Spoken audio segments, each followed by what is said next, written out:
어떤 노신사가 시장 한 구석에서 눈물을 펑 흘리면서 서럽게 울고 있었습니다. 그 노신사는 18세기에 영국의 시인이자 평론가로서 잘 알려져 있던 사무엘 존슨이라는 사람입니다. 그는 큰 명예를 얻었던 사람입니다. 많은 제자들이 있었고 그 제자들에게 존경을 받는 시인이었습니다. 많은 사람들이 그가 시장 한 구석에서 땡볕이 내리쬐는 그러한 곳에 서서 울고 있는지 사람들은 궁금해했습니다. 이 사실이 이제 제자들에게 알려졌습니다. 그 소식을 듣고 제자들이 막 달려왔어요. 그리고 사무엘 존슨에게 물었습니다. 왜 우시냐? 스승이 어떻게 된 일입니까? 혹시 무슨 큰 병고가 생긴 거 아닙니까? 걱정스럽습니다. 왜 우세요? 느끼면서 그렇게 더 크게 우시는 거예요. 그러자 사무엘 존슨이 이제 그 울음을 멈추고 얘기합니다. 사실은 지금 내가 서 있는 이 자리가 내가 어린 시절에 우리 아버지께서 낡은 책, 헌 책을 팔며 장사하던 곳인데 어느 날 아버지께서 몸이 좋지 않고 편찮으셔서 어린 나에게 얘기했어요. 하루만 장사 좀 해달라고. 그렇게 아버지가 얘기했어요. 그러나 나는 가난한 장사치 아버지의 모습이 너무 부끄러워서 거절했다. 그리고 한참 눈물을 흘리면서 또 얘기를 시작합니다. 사실 그날 아버지는 심각하게 몸이 좋지 않았는데 그 이후에 병이 들었고 병치료를 하시다가 끝내 돌아가시고 말았다. 그렇게 하면서 눈물을 흘리는 것. 사랑하는 성도 여러분, 모든 후회는 괴롭습니다. 그리고 항상 조금 늦은 감이 있습니다. 후회스럽지만 자신의 잘못을 깨닫고 같은 잘못을 하지 않기 위해서 노력한다면 그 사람의 삶을 바꾸는 큰 계기가 생기게 되어질 것입니다. 사랑하는 성도 여러분, 이 세상에 어버이 없이 태어난 사람 어디 있습니까? 어버이 은혜를 모르는 사람들이 어디 있겠습니까? 어버이가 살아계시다면 여러분 효를 다 하시고 기쁘게 해드릴 수 있기를 주님의 이름으로 부탁을 드립니다. 오늘 본문 말씀을 보게 되면 이 에베소는 1장에서 3장까지는 보니까 그리스도와 교회에 대해서 말씀을 해주고 계세요. 그리고 난 이후에 4장에서 6장까지 보면은 그리스도 안에서 새 생활을 해야 한다. 그리스도 안에서 새로운 삶을 살아야 된다. 라고 하면서 빛의 자녀들은 그런 빛의 삶을 살아야 된다 라고 그렇게 교훈하고 있어요. 그래서 6장에 와가지고 뭐라고 얘기를 하냐면 이렇게 얘기합니다. 6장 1절에서 4절까지를 보면 부모님과 자녀의 관계에 대해서 교훈해 주고 있어요. 그리고 이제 5절에서 9절에는 주인과 종에 대해서 교훈하고 있습니다. 그러면서 하는 얘기가 영적 전쟁에서 여러분들이 승리할 수 있는 비결은 전신갑주를 입어야 된다. 그렇게 얘기를 해요.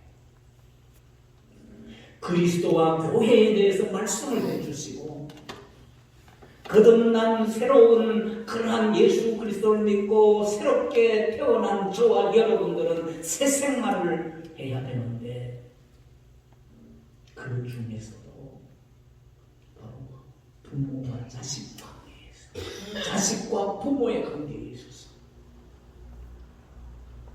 바로 이 삶의 영적 전쟁과 같은 것인데 그 승리의 비결을 살기 위해서는 전신갑주를 입어야 된다. 그렇게 말씀하고 있고 6장 14절부터 가서 보니까 서서 진리에 너희 허리띠를 띠고 의에 호경심을 붙이고 평안의 복음이 준비한 것에 힘을 신고 모든 것 위에 믿음의 방패를 가지고 이로써 능히 악한 자의 모든 불화살을 소멸하고 구원의 투구와 성령의 검법 하나님의 말씀을 가지라.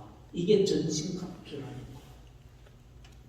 그래서 그 전신갑주 가운데 이 하나님의 말씀 안에서 부모님에게 이렇게 어떻게 자식으로서 해야 되는가 그걸 말씀하는 거예요. 그래서 사도 바울은 본문에 부모에 대한 자녀의 자세를 이렇게 교훈합니다. 1절을 여러분들 한번 보십시다. 다 같이 시작. 자녀들아 주 안에서 너희 부모에게 순종하라. 이것이 옳으니라. 바울이 이 말씀을 한 까닭은 신앙생활을 핑계로 해가지고 부모에 대한 효를 게을리하는 이들이 에베소 교회의 교인들 가운데 있습니다. 부모를 공경해야 되고 부모에게 순종해야 되고 부모님을 잘 섬겨야 하는데 나 하나님을 믿어야 되기 때문에 라고 하면서 핑계를 대고 부모에게 하지 못하는 것. 그런 교인들이 에베소 교회 교인도 있었다는 거. 핑계대면서 신앙 핑계대면서 하나님 핑계대면서 교회 핑계대면서 그래서 사도 바울이 오늘 이 말씀을 하고 계십니다. 그런 자들이에요. 여러분 효도라는 것은 하나님께서 세운 영원한 법칙입니다. 그렇다면 저와 여러분들이 자녀로서 주 안에서 부모님에게 어떻게 해야 할 것인가? 그 첫째는요, 순종하라. 순종하라.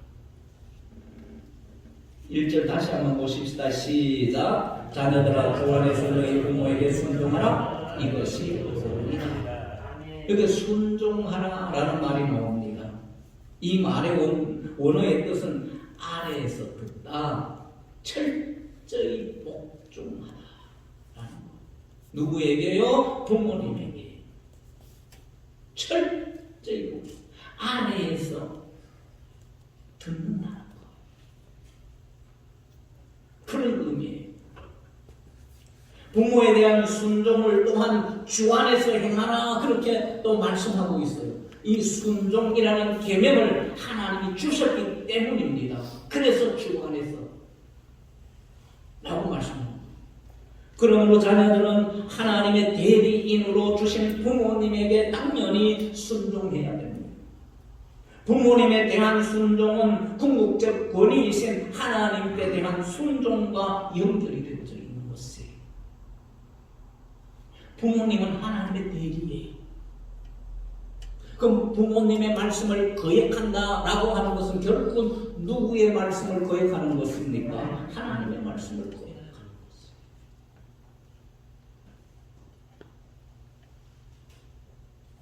따라서 자녀들이 부모에게 순종하는 것은 마땅한 도리요 의무인 것입니다.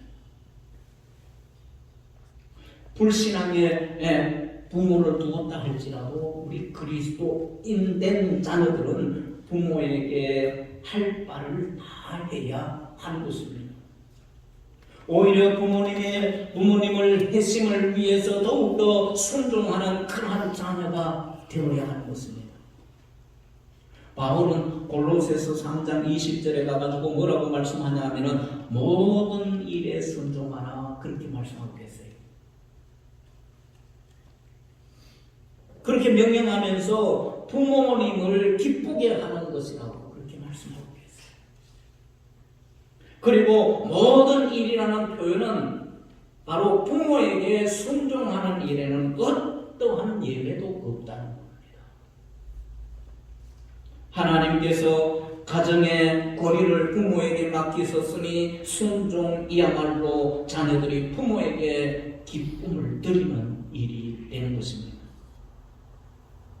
우리 개운교회 모든 성도들은 부모님에게 이렇게 순종하는 저와 여러분들이 되어지기를 주님이 축원합니다. 모든 일에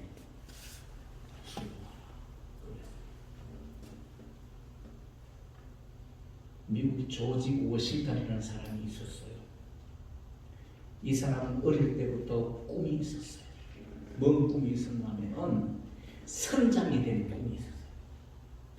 모자 딱 금태 딱 누르고 모자 딱 쓰고 그냥 바지에 그냥 칼날같이 주름 딱 잡고 그렇게 선장에 제복 딱 입고 그 멋있는 그 선장 되고자 하는 그런 꿈을 가지고 있었어요. 그리고 이제 망명대회를 쫙 하면은 그런 모습. 어린 청소년 시절에 그 꿈을 키워서 얼마나 멋있습니까? 그는 이제 드디어 이제 취업을 하기 위해서 해양회사에다가 취업 원서를 냈어요. 합격됐어요. 좋은 조건으로 배를 탈 수 있게끔 됐어요. 그리고 이제 항해를 하기 위해서 짐을 이제 배에다가 갖다 실었습니다.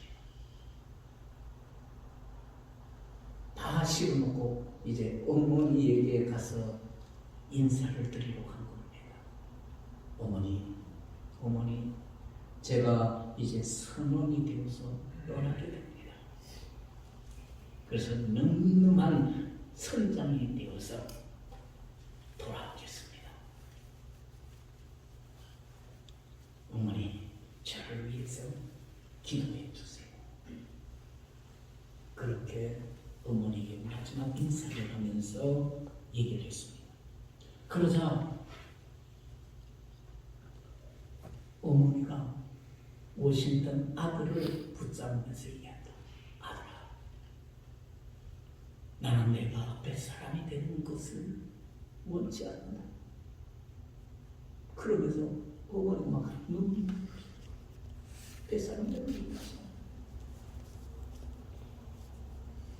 그때 그 어머니의 눈물을 보았던 워싱턴이 그의 하인에게 명령을 내립니다. 배에 가서 집을 다시 가져오라. 어머니의 눈물과 내 꿈을 바꿀 수가 없어. 그렇게 얘기하면서 집을 다시 내려가라. 그러자 어머니가 부모에게 순종하는 자의 앞날이 평탄하리라. 하나님께서 내게 복을 주실 것이다. 라고 그렇게 축복을 해주었습니다. 워싱턴은 자기가 원하는 것을 포기하기까지 어머니의 말씀에 이렇게 순종을 하였습니다. 그 후에 워싱턴은 선장 대신에 미국 초대 대통령이 되었습니다. 워싱턴 생각대로 했다면 기껏해야 큰 배의 선장이 되었을 것입니다. 그러나 어머니에게 순종했던 이 워싱턴은 미국이라는 거대한 배를 움직일 수 있는 그런 지도자가 되었던 것입니다.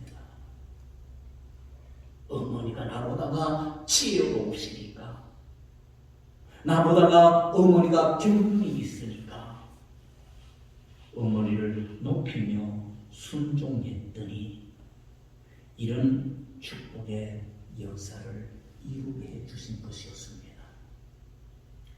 사랑하는 성도 여러분, 부모님에게 순종하시기를 바랍니다. 모든 것에 순종하시기를 바랍니다. 그러면 하나님께서 이렇게 순종하는 자에게 평안과 복을 주시고 그 앞길에 책임진 역사가 이루어진다는 것입니다. 그리고 두 번째는요, 공경하라. 부모님을 공경하라. 2절 한번 보십시다. 다 같이 시작. 내 아버지와 어머니를 공경하라. 이것은 약속이 계획이 그랬어요. 이 공경하라 라는 말은 팀하고 가치를 두라라는 것이에요. 가치를 두라. 또 무겁게 생각하라. 뭐 이런 의미가 들어있습니다. 부모를 공경하는 일이 최고의 가치를 갖는 것은 궁극적으로 하나님을 공경하는 일과 관련되어 있기 때문입니다. 그래서 가치가 있는 것이에요. 바울은 부모 공경의 계명을 약속 있는 첫 계명이다, 그렇게 말씀하고 있어요. 여러분들 10계명 가운데 사람에 대한 계명의 제일 첫 번째 계명이 바로 내 부모를 공경하라는 계명이에요.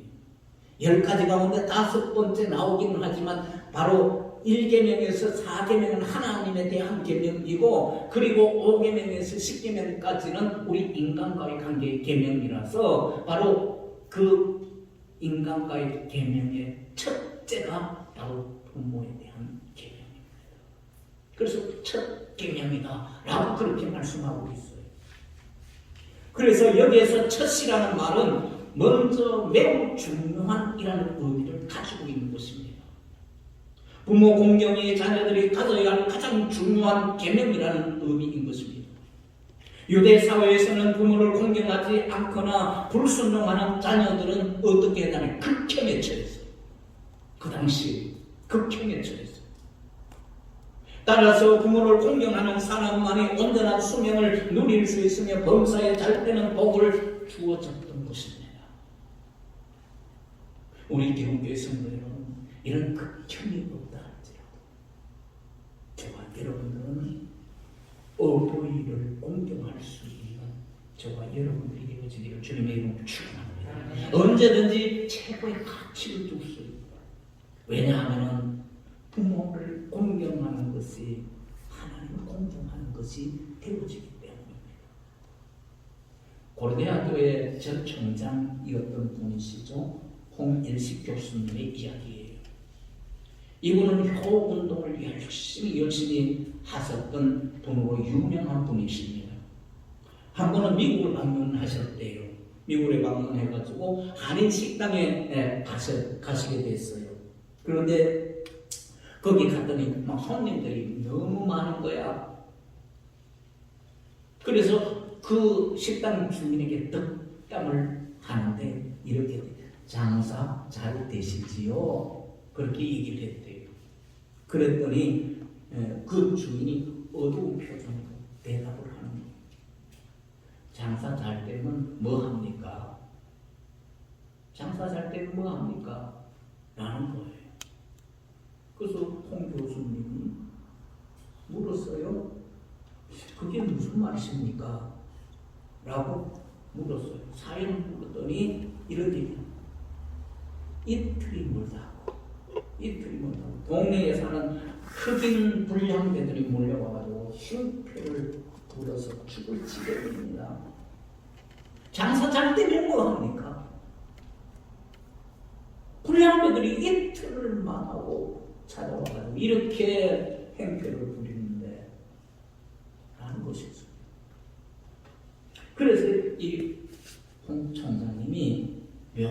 알려줬어요. 특별한 날을 정해가지고 이벤트를 한번 하십시오. 흑인들에게 부모님들을 모시고 오면은 원하는 대로 음식을 무료로 제공하겠습니다. 그들에게 부모 공경을 가르쳐 보십시오. 라고 얘기를 했대요. 그랬더니 그 말을 들은 주인이 시큰둥한 표정이었다는 겁니다. 그러고 난 이후에 수년이 지나가지고 다시 그 식당에 한번 미국 가가지고 들렸대요. 그랬더니 그 당시에 기억을 하면서 이 총장님을 이제 반갑게 맞이해 주는 거예요. 그러면서 정말 감사합니다. 정말 감사합니다. 그때 그 말씀을 듣고 솔직히 시큰둥했었는데 그러나 딱히 대안이 없어가지고 자포자기하는 마음으로 이제 포스터를 붙이고 그렇게 강구를 했어요.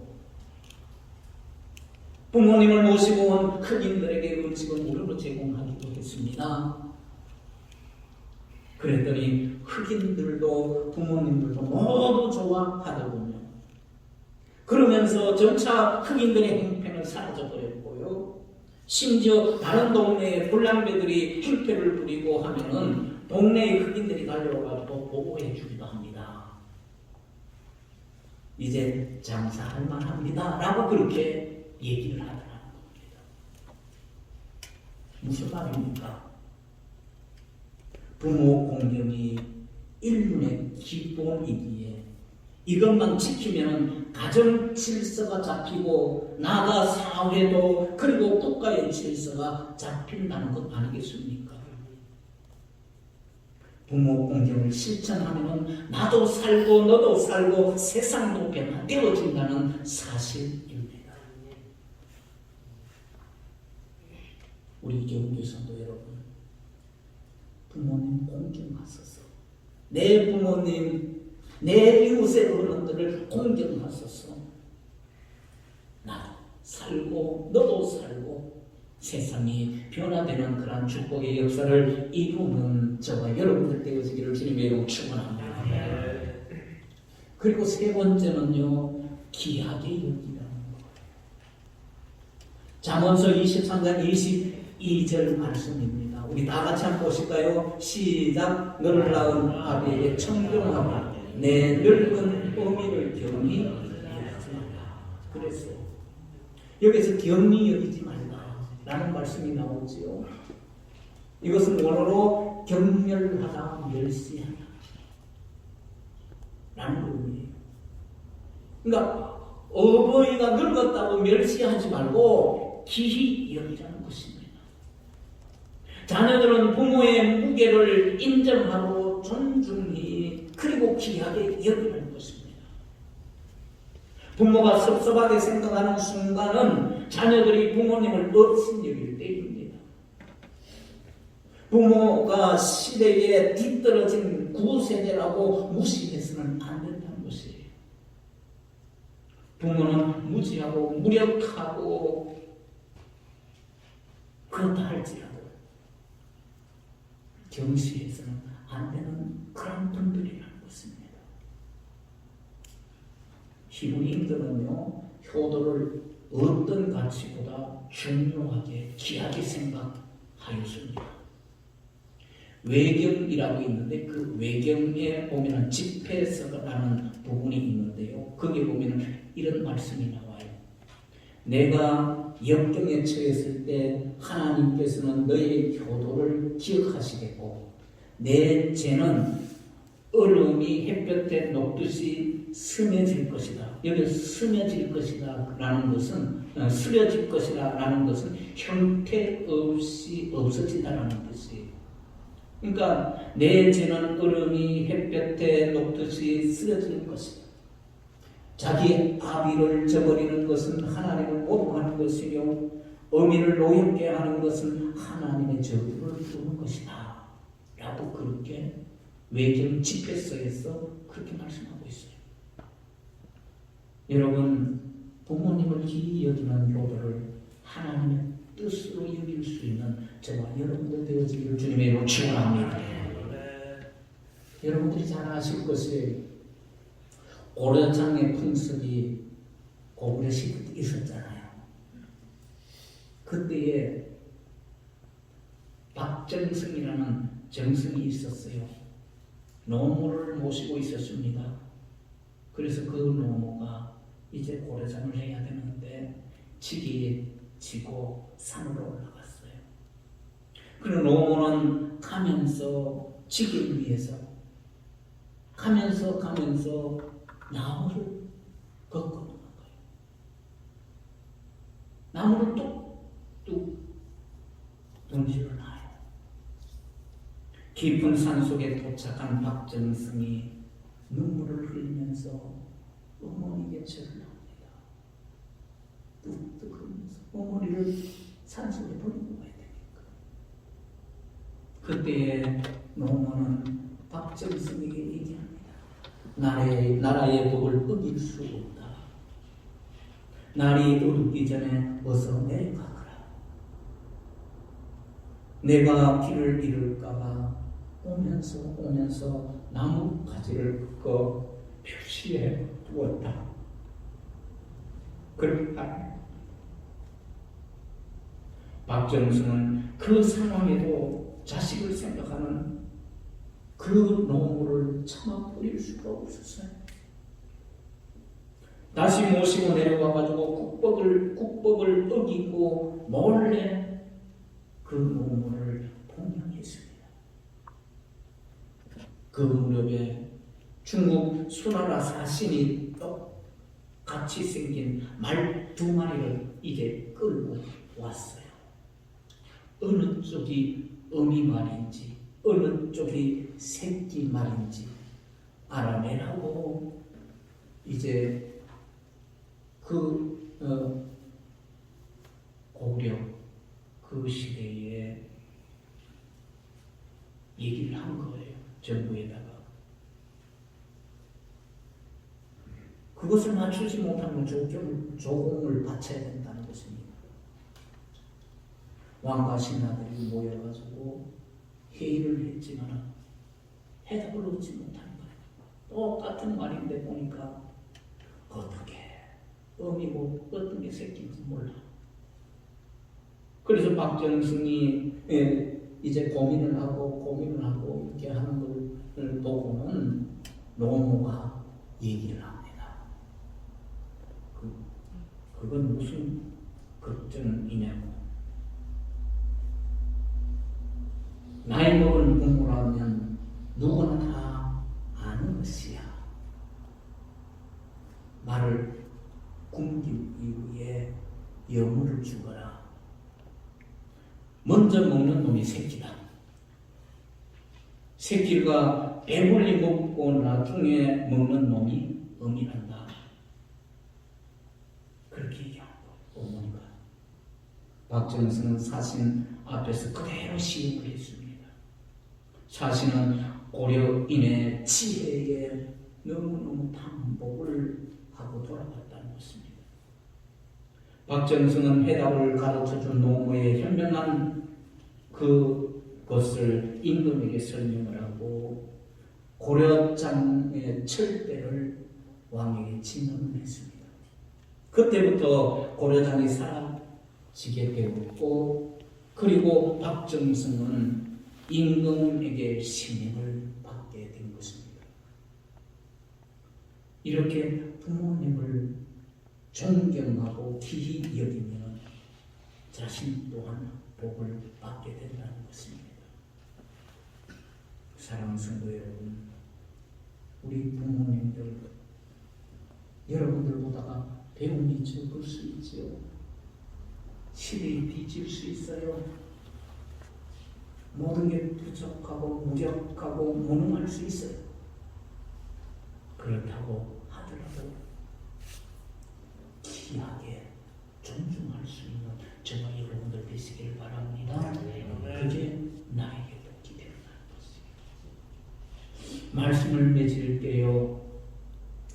코끼리는 늙어 죽음이 임박하게 되면 다른 코끼리들이 눈치를 채지 못하도록 조용히 빠져나와서 아무도 모르는 곳에 가가지고 쓸쓸하게 죽어간답니다. 노인들 가운데 이런 마음을 가진 분들이 적지 않다는 소식을 듣습니다. 우리가 사는 이 시대에 부모님의 은혜를 감사하기는커녕 골태하고 무시하고 심지어 부모님을 폭행하고 죽이는 것도 주저하지 않는 이런 배역의 세대에 살고 있습니다.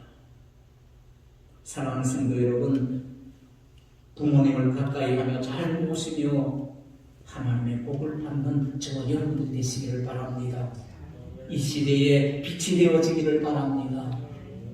예수 그리스도를 믿고 거듭난 저와 여러분들이 이제 전신갑주를 입고 빛된 사명을 여러분들 감당하시기 위해서 부모님을 잘 섬기고 공경할 수 있기를 바랍니다. 어떠한 이유로도 어버이 섬기는 일을 소홀히 안 된다는 것이에요. 세월을 쫓아 살아서도 안 됩니다. 세상 가치에 우리가 빠져서도 안 됩니다. 저와 여러분들의 삶의 목표는, 표준은 바로 하나님의 말씀이 있는 것. 하나님이 뭐라고 말씀하고 계시는지 분명히 여러분들 깨달으시고 그 말씀에 순종하는 저와 여러분들이 되시기를 바랍니다. 자녀된 여러분들은 주 안에서 부모에게 순종하라. 부모님을 공경하라. 부모님을 기히 여기라. 이 말씀에 여러분들 마음속에 깊이 새기시고 그렇게 하셔서 장수의 복을 받으시고 그리고 또한 여러분들의 필요한 모든 것에 하나님 공급하시는 복을 받을 수 있기를 주 예수의 축원합니다. 기도하시겠습니다. 하나님